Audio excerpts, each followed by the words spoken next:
green, Guyana, the land of many waters, rich in rivers, gold, bauxite, and trees, where opportunity lives and new beginnings are bound. Her golden arrowhead sways in colorful pride. Her green heart beat in vast rainforests and open savannas, alive with rare wildlife and over 800 unique bird species. Her white glows in cascading rivers and the majesty of Kaieteur, where mist, water, and light create a wonder beyond compare. Her gold reflects her natural wealth and her rising promise, a nation transforming, standing tall in a world that's changing. But her black reflects her people, resilient, diverse, united, and the strength behind her story. But her red burns with passion, driving forces, shaping futures, and inspiring generations. But while Guyana has her beauty, we go beyond that, because Guyana also stands firm in her purpose, a leader in agriculture, committed to food security and safety, maintaining vigilance and resilience in safeguarding against mouth and foot disease, and ensuring her place as a trusted partner in the global community. And with unity across borders, shared progress, and meaningful collaborations, Guyana continues her journey, evolving, growing, building, connecting. So pause and watch as she rises. A land of promise, a land of pride, a land of possibility. This is my home. This is Guyana. Thank you.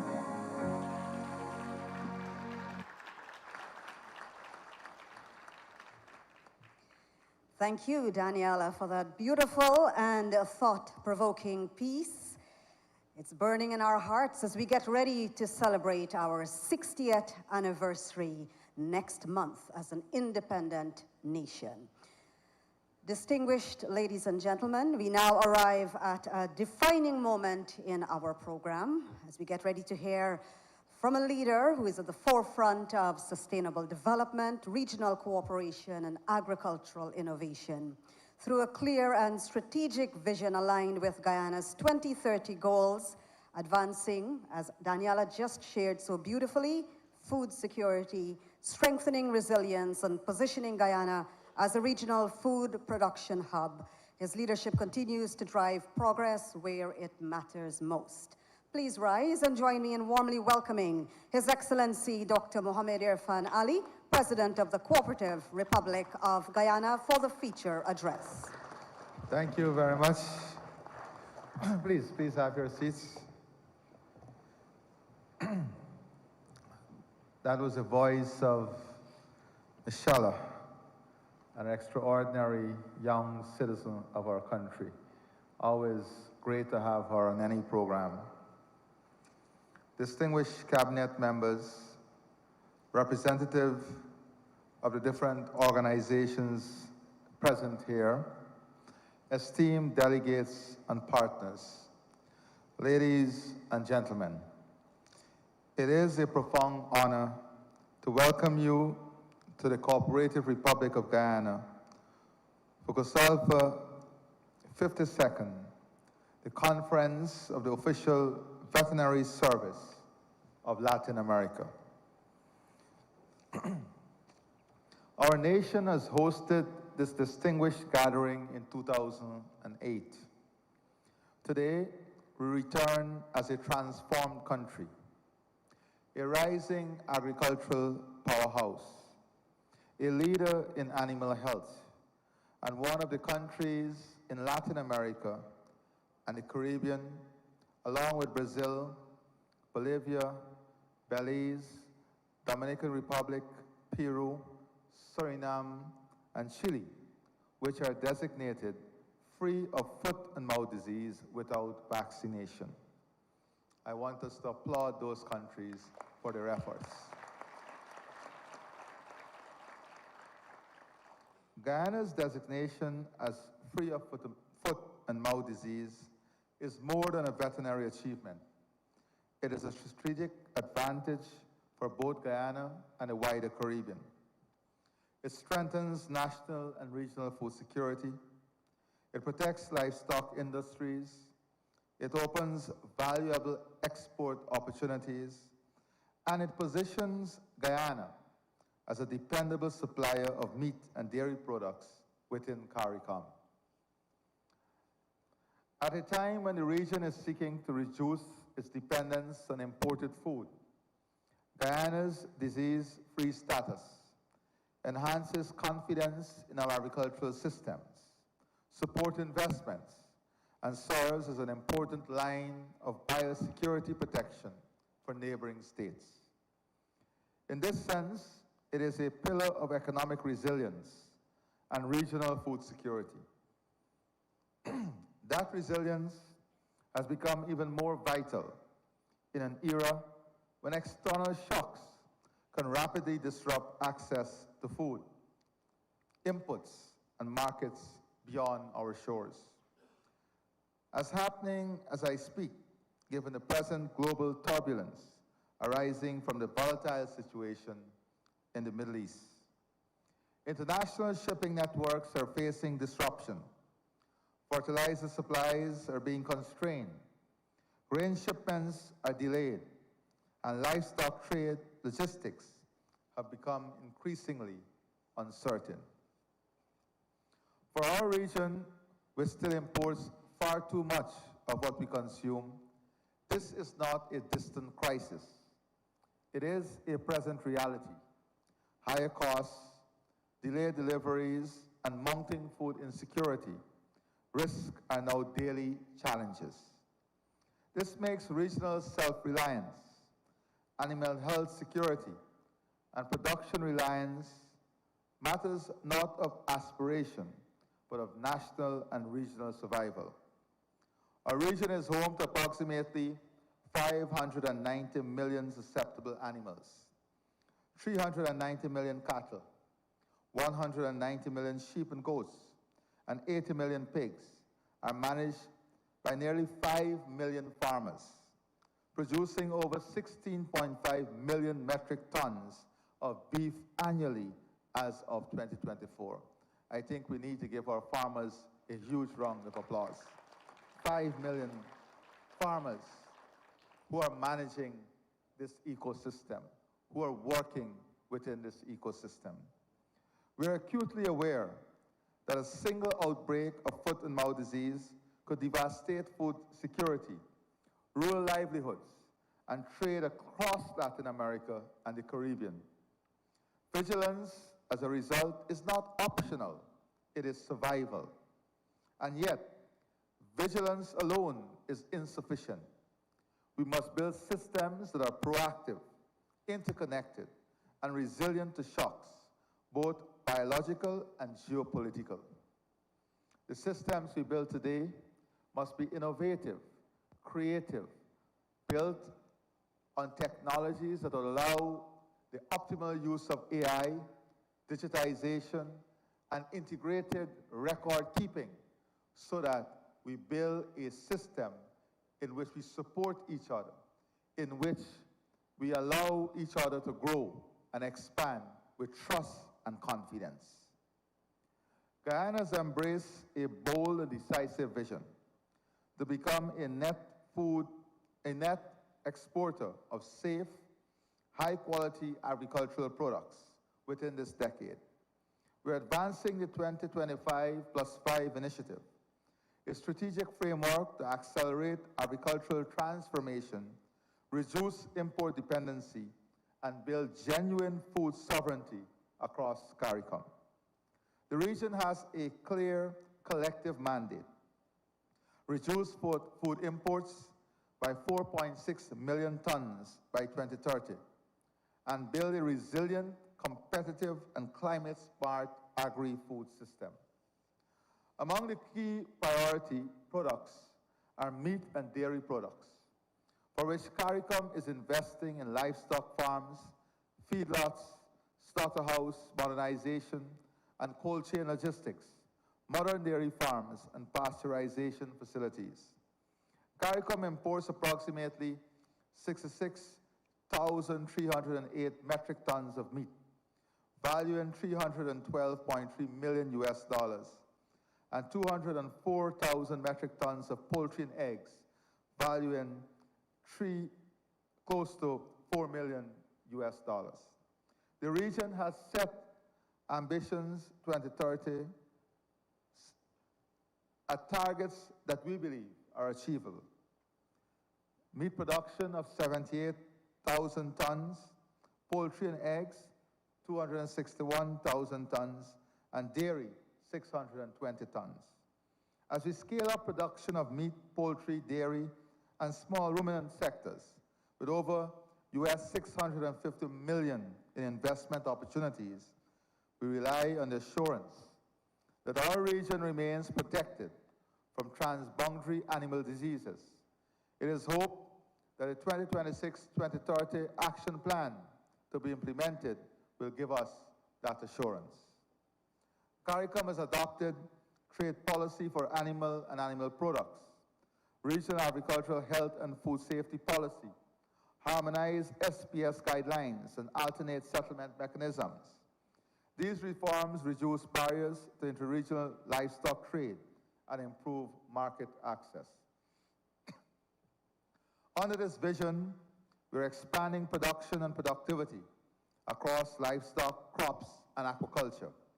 We've imported 6,000 improved live animals in the past 3 years, alongside high-quality semen from elite areas, with an annual genetic improvement program now valued approximately $1 million US dollars.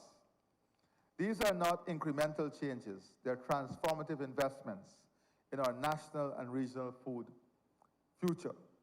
Over the next 5 years, Guyana will strengthen our national breeding program, achieve self-sufficiency in hatching eggs, construct modular and mini abattoirs, and promote precision livestock farming. This year, Guyana will be solidifying its role in regional feed production, with expected growth in corn by 10% and soybeans by 23%. There has been significant investment in the construction of wharfage facilities, road network, and silos that will now improve post-harvest handling. In Guyana, we are transforming Region 5, Mahaica-Berbice, into the country's and CARICOM's livestock capital. This initiative focuses on turning the region into a livestock hub, prioritizing high-bred sheep farming, inclusive of other livestock to increase meat production. Our status as being free of foot and mouth disease without vaccination gives us a unique responsibility and a unique opportunity. It enables us to expand interregional trade in livestock and livestock products, with significantly reducing sanitary barriers. It allows us to build a CARICOM animal health corridor based on mutual trust, transparency, and harmonized standards. And it demonstrates to the world that Caribbean countries can achieve world-class animal health status and therefore use the status for tangible economic development. Hosting COSALFA allows CARICOM member states to see firsthand the negative economic impact of this disease, and equally important, to understand the tangible benefits of prevention and regional coordination. We have backed our commitments with real investments and concrete action. We have procured PCR systems at great cost, strengthening our molecular diagnostic capabilities.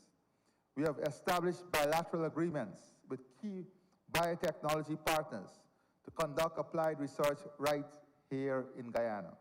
As a matter of fact, discussions are ongoing on the development of a vaccine manufacturing facility in Guyana, with the private sector taking a lead role. Our financial commitment to expanding and financing the livestock sector have been steady and growing.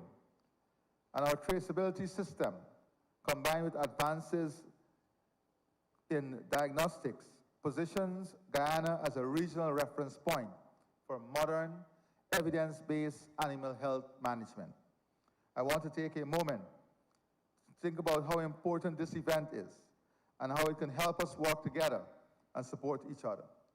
Hosting COSALFA 52 shows that we are serious about strengthening Guyana's request for access to vaccines during potential outbreaks through the PANVACO mechanism.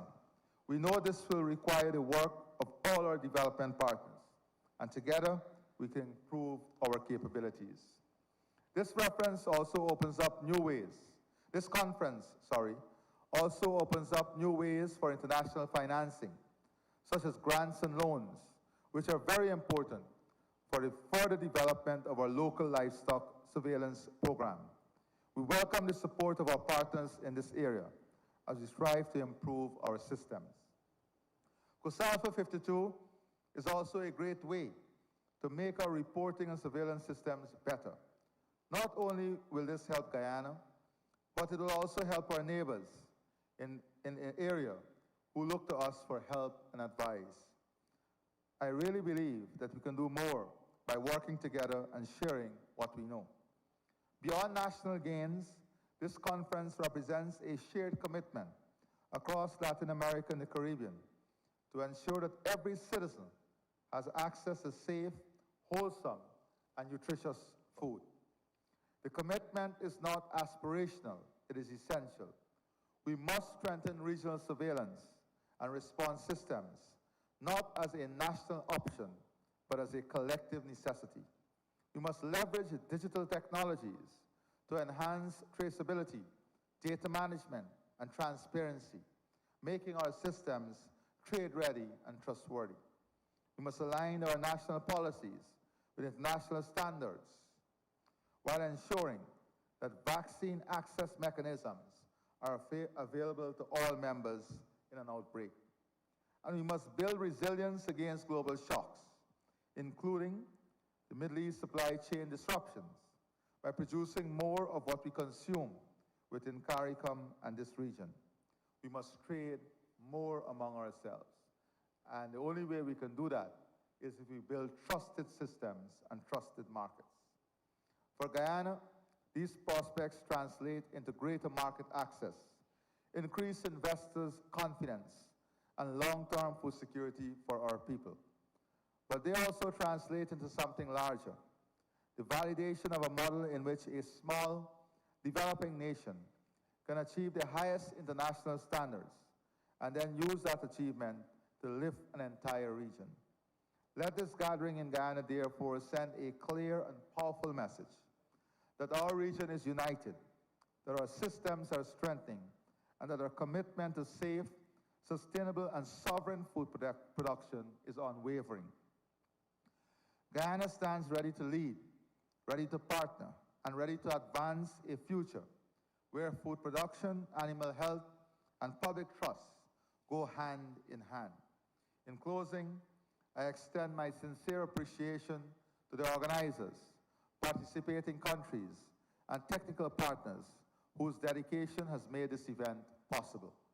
I also acknowledge the ongoing bilateral discussions and technical cooperation that will emerge from this conference, because our work here does not end with applause. It ends with action.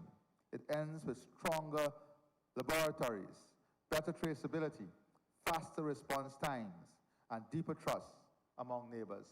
I thank you, and God bless all of you.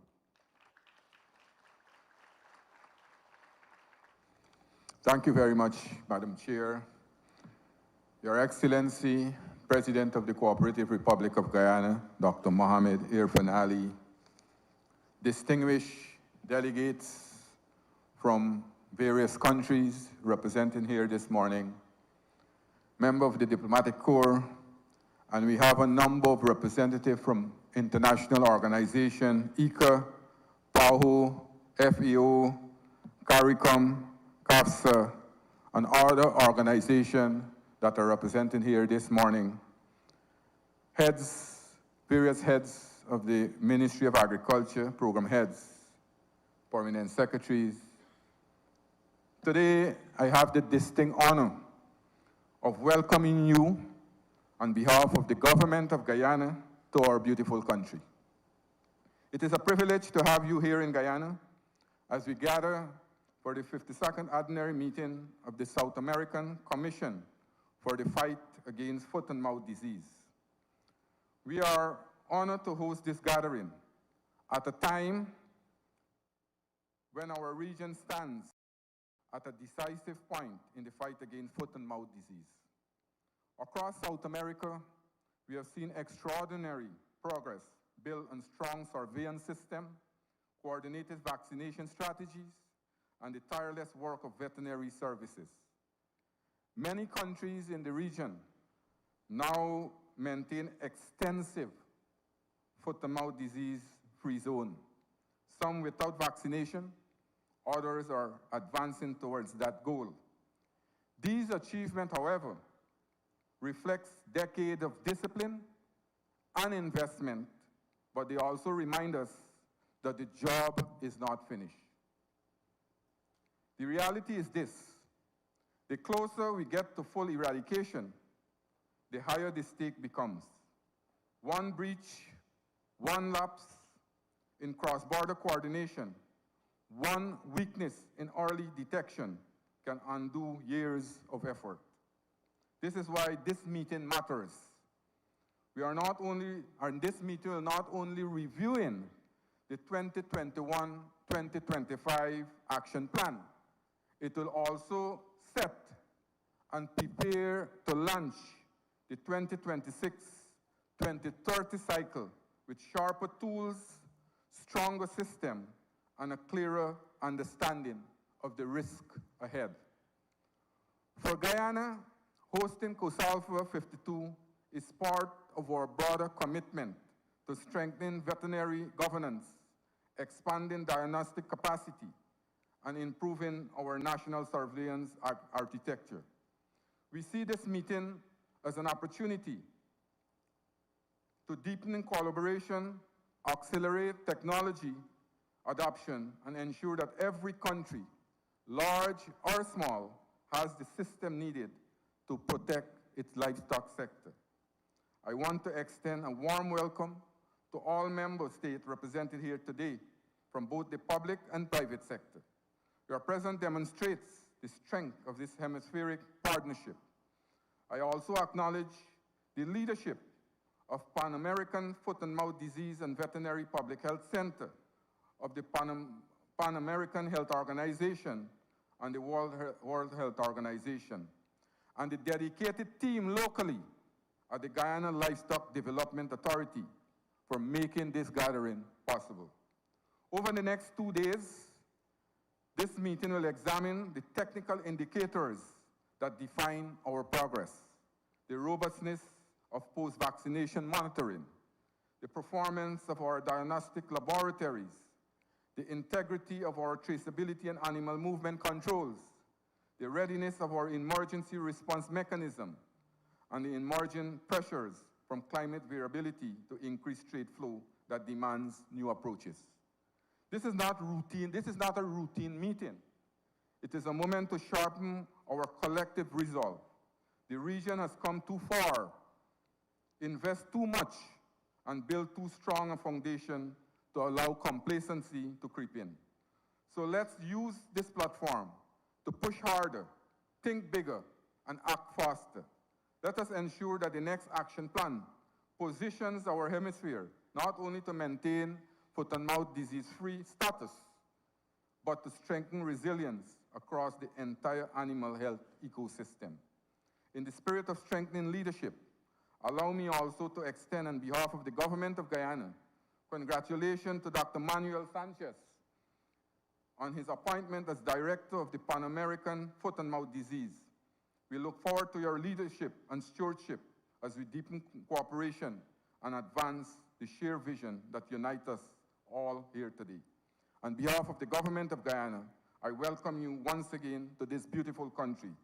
Take time to visit beautiful places, enjoy the hospitality of our people, enjoy our cuisine, and I look forward to the energy, the expertise, and the practical solution that will emerge from this discussion. Welcome, and let us have fruitful discussion over the next 2 days.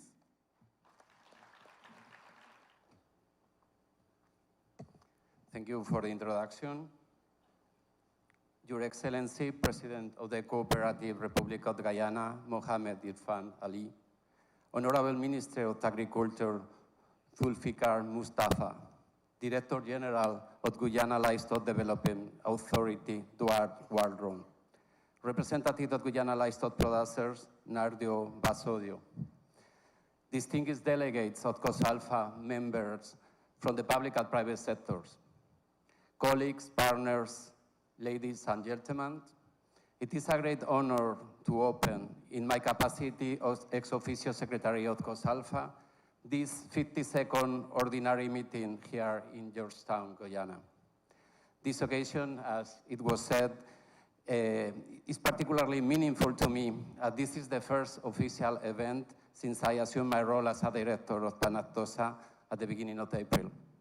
And COSALFA is a forum I highly value. I would like to thank the government of Guyana for hosting this meeting, for his continued commitment to animal health and regional cooperation, and for the leadership in advancing One Health approach. This global epidemiology situation for FND remains challenging. In the endemic regions of Africa, Middle East, and Asia, historical serotype continues to circulate, particular serotype O. More importantly, SAT serotype, SAT1 and SAT2, are now being detected beyond the traditional African range, including North Africa, Middle East, Europe, and Asia. Outbreak reported in recent years in countries previously recognized as FND-free without vaccination by WOA, including several countries in Europe, Asia, and Africa, clearly demonstrates that FND continues to pose a global risk. These events underscores the need for robust prevention frameworks and timely operational preparedness. In contrast, in the Americas, continent stand out for our sanitary stability. With the exception of Venezuela, all countries in the regions are currently considered free from FND, reflecting a more uniform sanitary status across South America, Central America, Caribbean, and North America. There has not been intra-regional introductions since 2018, and for several decades, no incursion from outside the region has been recorded.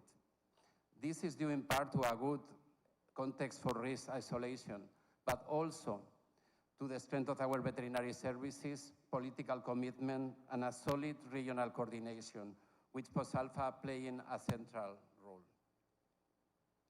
This success, however, should not lead us to overconfident. While progressing toward eradication has not advanced at the same pace globally, risk profile for Americas has evolved, shifting from primary regional concerns to increasing exposure to global dynamics. In this context, COSALFA remains essential as a space for dialogue, shared situational awareness, and coordinated regional actions. Over the next 2 days, we will focus to discuss the strategy directions for the next years, which provide a clear roadmap to eliminate the internal risk and consolidate the FND-free status across the continent. Our agenda will address key topics including progress and challenges for FND preparedness and emergency response, particularly in Caribbean, the strategic priorities of the PEFA 2026-2030, the experience and outlook of Regional Antigen Bank for FND Bambaco, the role of risk analysis as a tool to inform decisions, and also we initiate reflections on COSALFA's role in post-eradication context. I am confident that the discussions and decision of this 52nd COSALFA meeting will further strengthen our collective capacity, reaffirm the leadership of the America in the global fight against FND, and help to guide Panactosa technical cooperation priorities. Before closing these remarks, I would like to express my sincere appreciation to our colleagues from the GLDA involved in the organization of this meeting, as well to the staff team and the colleagues from PAHO Country Office. Thank you very much, and I wish us all a productive and very successful meeting.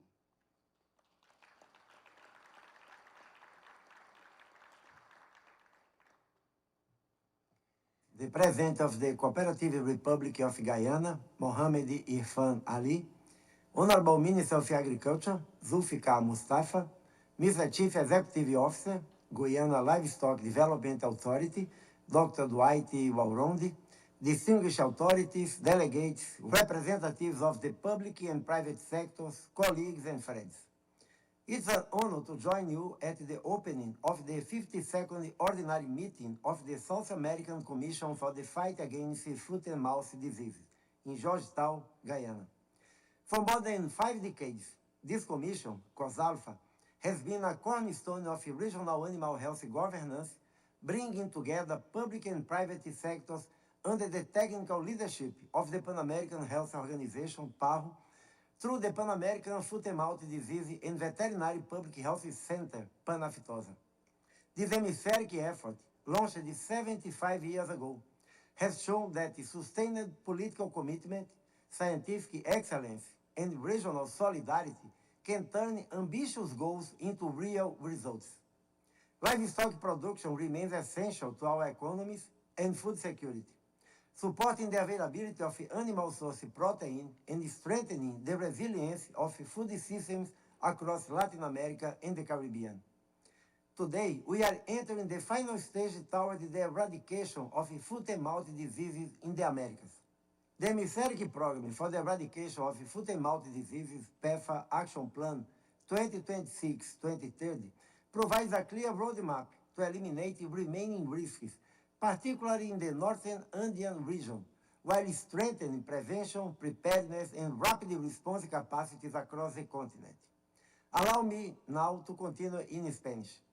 La participación de todos los países de las Américas, más allá de los miembros de la COSALFA, es fundamental para proteger el estatus sanitario regional y fortalecer la preparación frente a riesgos transfronterizos.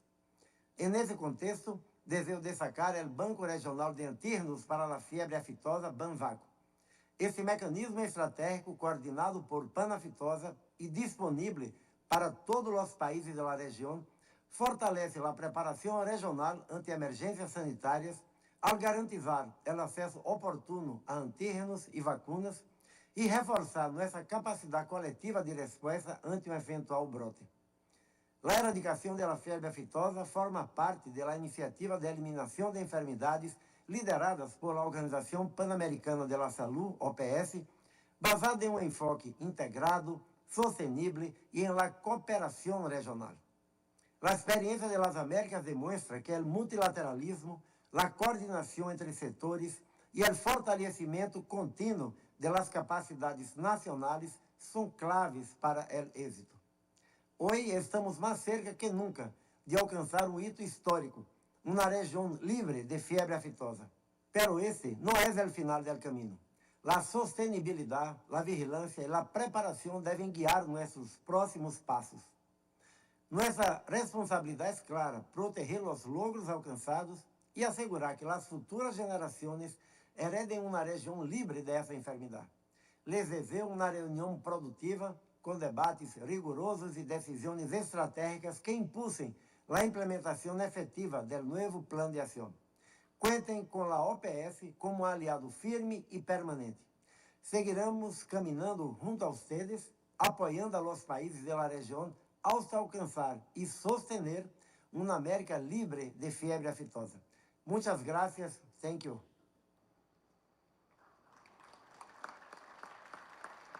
Participation in the opening ceremony of the 52nd Ordinary Meeting of the South American Commission for the Fight Against Foot and Mouth Disease, being held here in Georgetown, Guyana once again, and best wishes for a productive 52nd meeting.